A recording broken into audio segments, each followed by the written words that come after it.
Linha Internacional. Bom, vamos conversar hoje mais cedo e mais do que justificável, né, Pedro, Rafael e Cláudio Humberto, com o Jamil Chad, depois da Organização Mundial de Saúde ter decretado a pandemia por conta do coronavírus. Bom dia, Jamil. Zé Paulo, bom dia a todos. Finalmente o que se esperava, né? Até o governo brasileiro achou que a Organização Mundial de Saúde demorou muito para tomar essa decisão, né, de considerar já como pandemia o coronavírus. É verdade, meu caro, e de fato houve todo um debate político, inclusive dentro da OMS, sobre o que significaria classificar essa situação como pandemia. Muitos dentro da OMS alertando que poderia causar um pânico desnecessário, mas outros dizendo, olha só, se isso não é uma pandemia em mais de 120 países, o que é então uma pandemia? Né? Então, obviamente, todo um debate, inclusive nos bastidores, bastante intenso. Isso, de uma certa forma, foi o resultado também de pressões de vários governos, entre eles o do governo brasileiro, que insistia que tinha sim de declarar ou de classificar essa situação como pandemia. É importante, Zé Paulo, deixar muito claro que a pandemia não significa que o vírus ficou mais perigoso, ficou mais letal. Não, ele é o mesmo, né? É a mesma situação. A própria OMS ontem na coletiva, que nós estávamos presentes, repetiu várias vezes que não vai apresentar nenhum novo pacote de medidas, não há nenhum novo guia para ser feito. O que existe, sim, é o reconhecimento de que ele está espalhado, de que o vírus está espalhado, e dois, a necessidade, na verdade, de que governos tomem atitudes agressivas para frear essa situação. A OMS ontem foi super clara, dizendo que ainda estava muito preocupada com o fato de muitos governos do mundo continuar achando que isso é uma tese, que isso não é tão sério, que isso não precisa se preocupar. A OMS insistindo que isso não é mais um exercício, não é mais um exercício militar ou de saúde, ou não. Isso é uma realidade que precisava ser lidada. Alguns dados bastante preocupantes ela colocou para mostrar que essa é uma situação real. A Itália, que, claro, tem mais de 12 mil casos, mais de 700, 800 mortes, também tem mais de 900 pessoas internadas nas UTIs dos hospitais italianos. E 900 pessoas extras nas UTIs, obviamente, coloca uma sobrecarga nos sistemas de saúde muito elevada.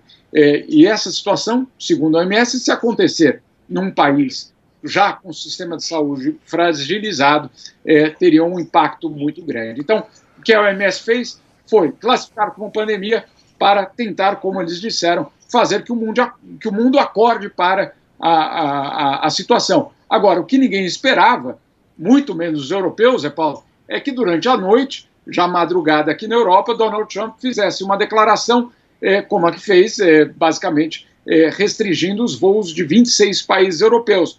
Os países europeus, hoje pela manhã, foram extremamente duros com Donald Trump, dizendo que essa era uma medida unilateral, que nenhum deles tinha sido consultado, enquanto até mesmo os parceiros de Donald Trump, como o Reino Unido, dizendo que isso dificilmente vai frear a expansão do vírus pelos Estados Unidos.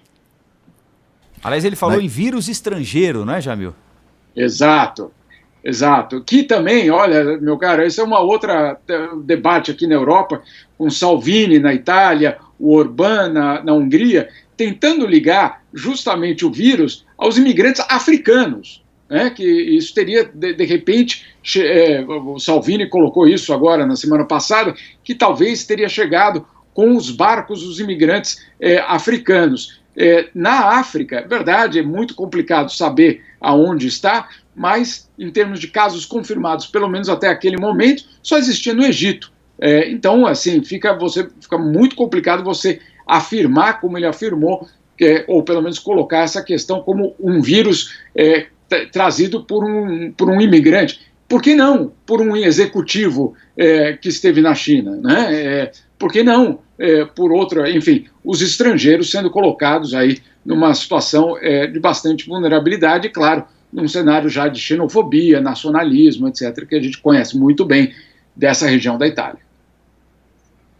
Agora, Jamil, a face mais clara do que está acontecendo, né, mais evidente, são os eventos esportivos, né? Ontem o jogo do Paris Saint-Germain foi um negócio incrível, era um jogo de Champions League que era para estar com o estádio lotado, a gente estava até comentando nisso aqui, antes da sua participação, o estádio do lado de dentro vazio, mas do lado de fora com uma concentração enorme de pessoas. Já em Anfield, no jogo do Liverpool, estádio lotado, né? Exato, e até um debate que a UEFA está conduzindo neste momento, aqui do lado, na verdade, de Genebra, justamente para tentar harmonizar e ter uma resposta, pelo menos, coerente. Por quê? Porque você tem aí um risco muito grande de que, se jogos começarem a ser cancelados, você vai ter um acúmulo de rodadas que terão de ser cumpridas todas antes de maio, porque em junho começa a Eurocopa. E justamente, olha só que ironia, meu caro, justamente uma Eurocopa que vai acontecer em 12 países ao mesmo tempo. Então, obviamente, um desafio muito grande aí para os eventos esportivos. Não só no futebol, mas também na Olimpíada, o tema olímpico muito forte. E hoje, aquela tradicional início da tocha olímpica que sai da Grécia e começa a percorrer o mundo, basicamente ser levado até o Japão, etc., toda aquela história. E hoje a cerimônia para acender a tocha olímpica na Grécia foi bastante diminuta, com menos de 100 pessoas, enfim, toda a sociedade sendo afetada, o esporte não seria diferente.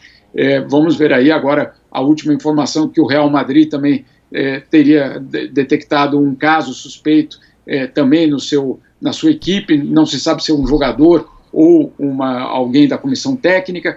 Enfim, muitas dúvidas, muitas questões sendo colocadas, e até uma brincadeira já aqui, meu caro, dizendo que vamos ter uma rodada por dia em dezembro, para ver se, vamos dizer assim, compensa o que aconteceu. Então parece que a final da Champions está marcada para o dia 24 de dezembro, e a final e o encerramento da Olimpíada para o dia 25 de dezembro. Obviamente uma piada, né? Olha, a McLaren... Pois mas houve um caso já constatado no Juventus de Turim, o time do Cristiano Ronaldo, o jogador Rugani, detectado com o coronavírus. E o madeirense está em quarentena junto da sua mãe lá na Ilha da Madeira, não vai voltar tão logo para a Itália. Mas olha, sobre a decisão do presidente americano, né, de de proibir voos da Europa de 26 países europeus para os Estados Unidos, isso tem a ver também com as projeções que são feitas pelos especialistas, né? Imagina na cabeça do Trump, né, ele transportando para os Estados Unidos o que está acontecendo hoje, por exemplo, na Itália, né? A Itália são um país com 60 milhões de habitantes e está essa confusão. A informação que eu tive, inclusive, hoje é que na Itália já não há, as cirurgias foram suspensas, já não há mais lugar em UTI, as UTIs estão lotadas, eles estão usando centros cirúrgicos como UTI. Porque no centro cirúrgico também tem balão de oxigênio, essas coisas, e eles estão... Então a situação é dramática. Você imagina essa situação transposta para um país como os Estados Unidos, que tem lá 5 vezes mais habitantes, 330 milhões de habitantes mais ou menos a essa altura. Eu acho que os governantes do mundo inteiro estão mesmo muito alarmados com isso e com as projeções dessa doença.